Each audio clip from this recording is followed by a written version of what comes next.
Vacations are always great, and chance to recharge the batteries is really a wonderful thing, and it really is part, as we know from the Gemara, a bitula zui kiyuma. When you take some time off to get yourself back in a rejuvenated mode, that's literally part of your spiritual growth. It might seem like you're departing the yeshiva and taking some time off, but in reality it is part and parcel of what you need, if that's your perspective. When you leave that yeshiva, that place of learning, or that whatever spiritually connected place you're at, and you leave that place to be able to go further and higher in the future, that's all part of your service to HaKadosh Baruch Hu. That's all part of the mitzvah of, in a sense, Talmud Torah and spiritual growth. The key thing, of course, is to make sure that that's what that experience is about. The key thing, of course, is to make sure that that experience is one of recharging your batteries and not chas v'shalom falling. And sort of using that time, as I very often speak about it over the beginning of the summer, the black hole that we can sometimes fall into, that abyss of nothingness and emptiness that even for 10 days is way too dangerous, Rabbi say.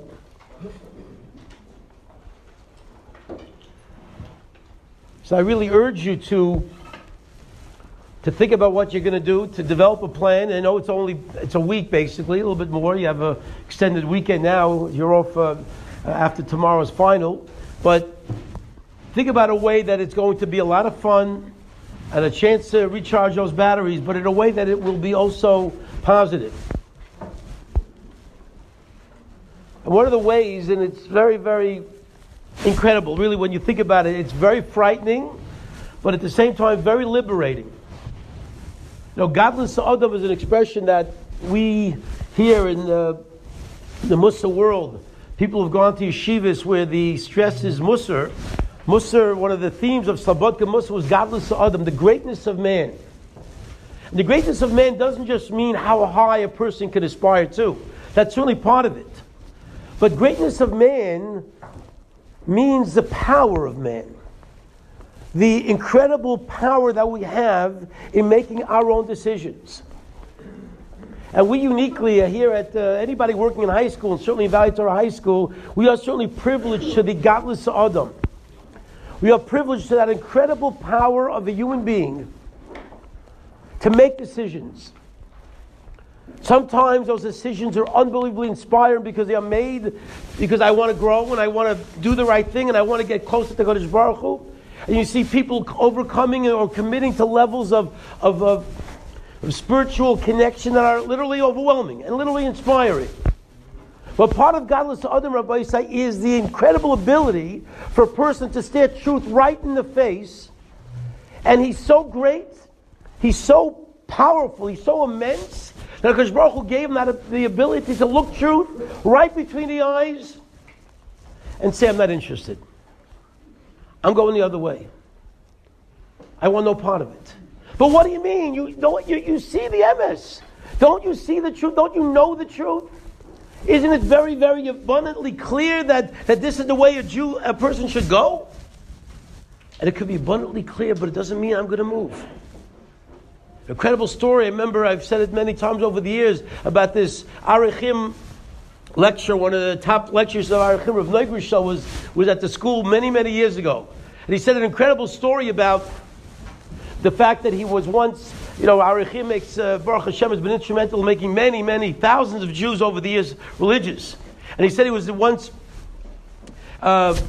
he was involved with a judge, a very brilliant woman who was a judge, and through Arechim, she became religious, and then at her sort of coming out party, so to speak, where she wanted to sort of celebrate one of the events of her life, and plus she wanted to celebrate her newfound religiosity. She invited a lot of friends, and Rav Neugrishel was there, some other rabbis, and this judge introduced Rav Neugrishel to the number one attorney in Israel.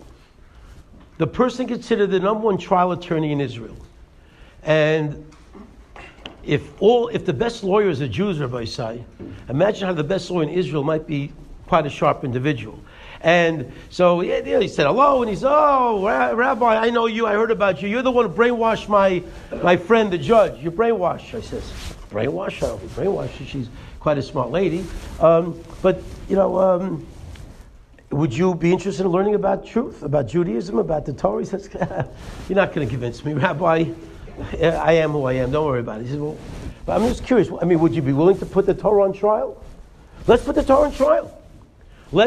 Would you be willing to do that and sort of expose the Torah and the Tanakh, ultimately, the entire system of Torah Shebiksav and Torah Shebal Peh, to your scrutiny as a trial attorney, the number one attorney in Eretz Yisrael who can rip anything to shreds? Let's put the Torah on trial and let's see.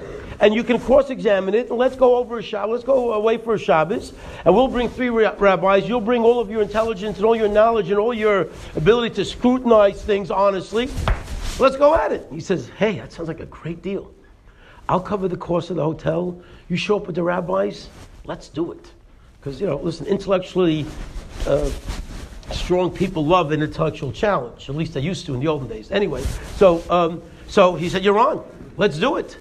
And there they go.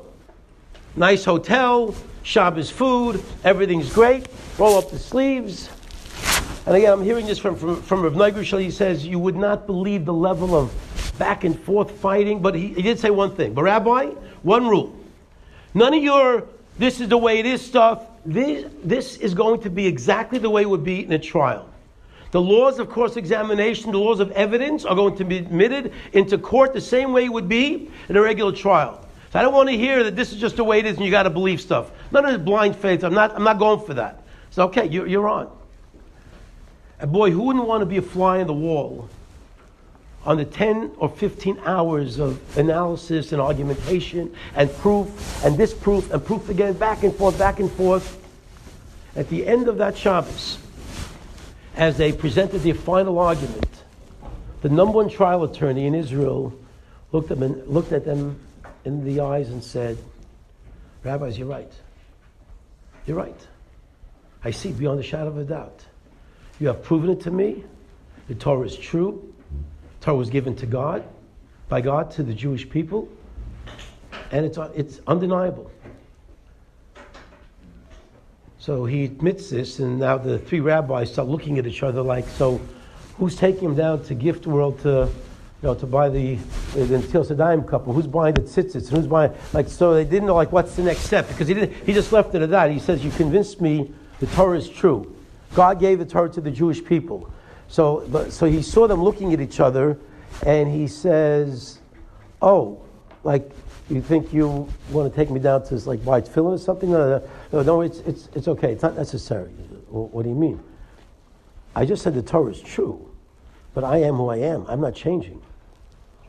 So let me understand this. You, this brilliant, intellectually honest person who knows how to analyze everything, sees the truth of Torah, and you don't want to do anything? He says, "No, I am who I am. I'm not changing." And this is a reality. And that's part of godless Adam, Rabbi say. That's part of the greatness of man.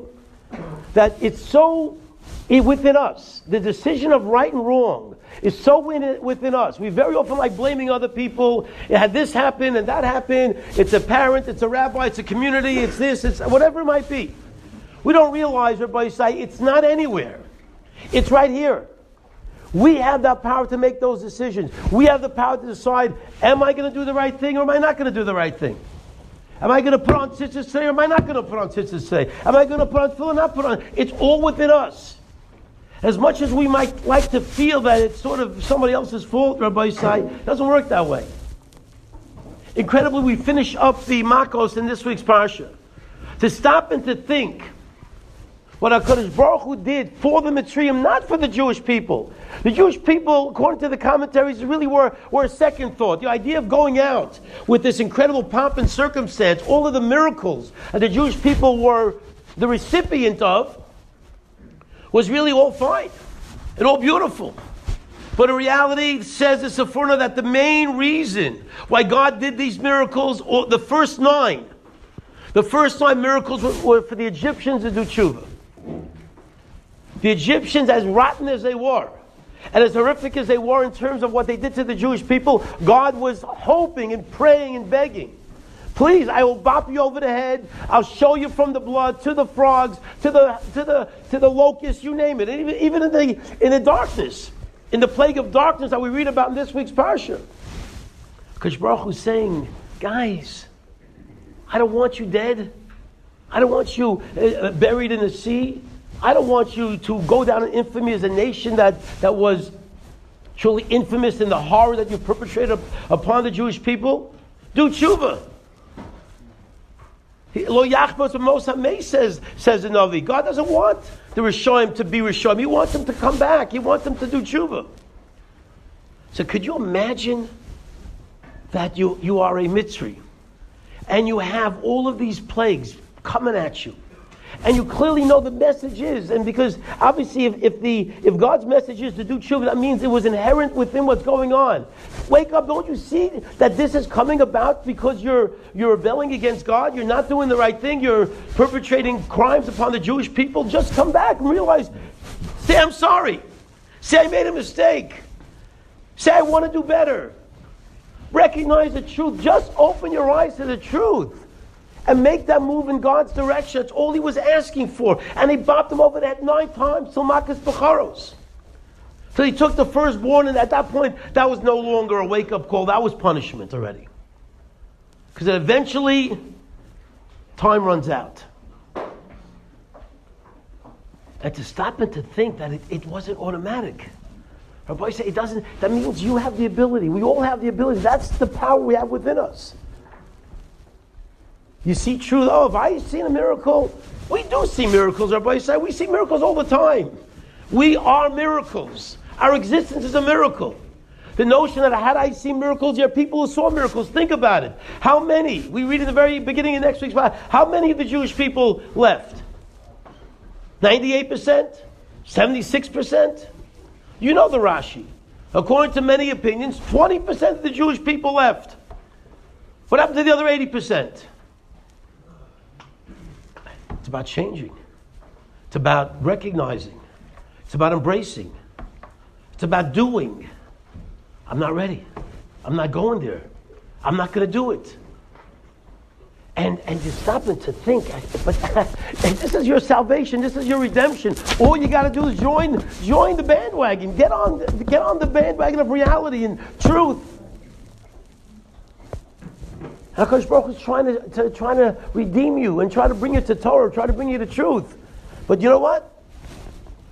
We can look truth right between the eyes as that trial attorney in Israel and simply say, I'm not interested. And at the end of the day, we can blame this one, we can blame that one, we can say I was sleeping, we say I never heard it, we say, I don't know, you didn't really prove it, and all the excuses. And we love deflecting. But at the end of the day, Rabbi say, it's simply about an internal movement in our hearts to say, I'm ready to do. I'm ready to commit. I love Rav Schwab's story. Rav Schwab, I believe he still is the head of the Beis Yaakov in Denver, Colorado. He's been there for many, many years. And I remember him telling a story about this particular wealthy fellow in Denver, Colorado, a multi-millionaire. And for many years, and maybe it's still that way, there were basically 3 big institutions in Denver. You had the Yeshiva of Denver, you had the Beis Yaakov of Denver, which was the Yeshiva was a high school and a Beis Medrash, and you had the elementary school.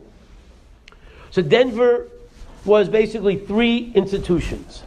And you had this fellow who was a multi-millionaire who could have taken care of those 3 institutions as they struggled through the years in Denver, Colorado. And he says the story. You like Denver? Okay, good. So he says a story about the fact that he was once teaching the girls in Beis Yaakov, and all of a sudden somebody, if the secretary runs into the office and opens up the door and says, Mr. Friedman, we'll just pick a name. Mr. Friedman's on the phone. He wants to talk to you. Mr. Friedman. This is the man who, every single year, when he sends a check to the Beis Yaakov, and he sends a check to the yeshiva, and he sends a check to the elementary school, it's the same check, Same amount every single year for the last 20 years. $360. But this guy's worth millions upon millions. $360 to him is like literally taking out a penny. Can you imagine somebody coming to your door and asking for tzedakah, you take out a penny, you give him a penny? Better not to give me anything. What am I going to do with a penny? So $360 is not a penny, but on a comparative scale, Rabbi Isai, that's what it was to this guy. So when Mr. Friedman calls, and even though he's a middle class, and this was a once in a 20-year situation, he never calls. He says, you know what, I got to, who knows what's going on? I got to check this out. So he answers the phone. He says, I need to see you right away. So right after class, he runs over to Mr. Friedman's house, and he tells him how he's sick. And he starts visiting him, and he's fighting a serious disease, and he's slowly visiting him. Mr. Friedman is getting sicker, unfortunately, and as it's not well, and he's being challenged, and he's an older man as well. And he said, finally, Rabbi Schwab said, I'm going to build up the guts. I'm going to say to him what I really have been dying to say to him for a very long time. And he says, Mr. Friedman, I just want to tell you something. You are getting sicker, and we've gotten a lot closer over the last few years as this illness has gotten worse. And I have to say to you, God has blessed you with so much money. You can make such a difference. Your legacy to the Denver Jewish community could be such that for the next 100 years, they'll be thanking Mr. Friedman for all the Torah that you were able to make a difference in. Leave that legacy. You can do it. You have the blessing. And he says, I'll think about it. The next time they met, which was the last time Rabbi Schwab saw Mr. Friedman said, I thought about your words. And as you go out, please, there's a check waiting for you for the 3 institutions in Denver. And he said goodbye, which was the last goodbye before Mr. Friedman passed away. He took the envelope, went into his car, opened up the envelope, and he looked at it. And there were 3 checks. And each one for $360.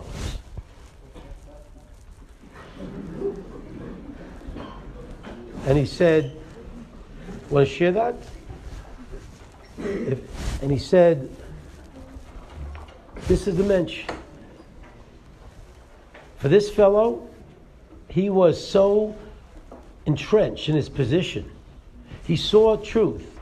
He saw reality. He saw his imminent demise. He knew that he wasn't going to last much longer. But he could not write a check out for more than $360. He didn't have it in him. Man's worth $150 million. He can't write a check out for $10,000. Just can't do it. Not because he can't, because he didn't want to. The boy said that's sometimes how we are. We very often make it about whether or not we have seen the truth. We have seen the truth. The miracles that Va'era and Bo and Beshalach talk about are miracles that we talk about and internalize every single day of our lives. And certainly during Pesach, we reinforce those miracles. And we think about those miracles. And we know they happened. We know they're true. And we know that Jewish survival and the fact that we're all here is the greatest miracle of them all. You try to explain how a little nation can be thrown all over the world. And every nation that would have normally, under normal conditions, sucked them up and spit them out into a completely assimilated nation, we're still making the headlines. You can't move anywhere without Israel, the Jewish people, being at the forefront of what's going on in the world. What's happening? How could this be? Mark Twain writes an essay and he says, the incredible Jew, the mystery of the Jew. No one can figure it out. No one can figure out how Israel stays completely empty and barren and desolate, unplantable, just not able to be nurtured in any which way. And we show up in 1948 and we inhabit the land fully, and look at the miracles. What's happened to Eretz Yisrael is a miracle. What's happened to us is a miracle. We don't see the truth. But I say it's not about whether or not we see the truth. We see the truth, and we know the truth. The difference is there are guys who can stare down the truth and literally be like that lawyer who says, I am who I am. That's really not about the truth. It's about me not willing to do what I know to be true. And what's sad is that we can take that truth, We can stay in our fixed positions. And we can say one day, but tragically sometimes after 120 years, there we are. That same quicksand. We haven't moved an inch. Rabbi, I think we can use this time to really reflect and to recognize this is a great time, not just to recharge our batteries, but to make a decision about what kind of second semester we're going to have. And whether or not we're truly maximizing the opportunities that we have. And are we looking at truth honestly and saying, if it's true, I got to do it? Or are we saying, it's true, but I don't care. I am who I am. And how tragic would that be, Rabbi Isai?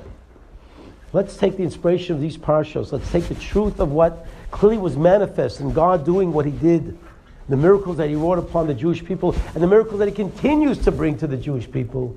Let's be inspired. Let's move out of our positions. Let's do the right thing, and that's so to be as the Mashiach.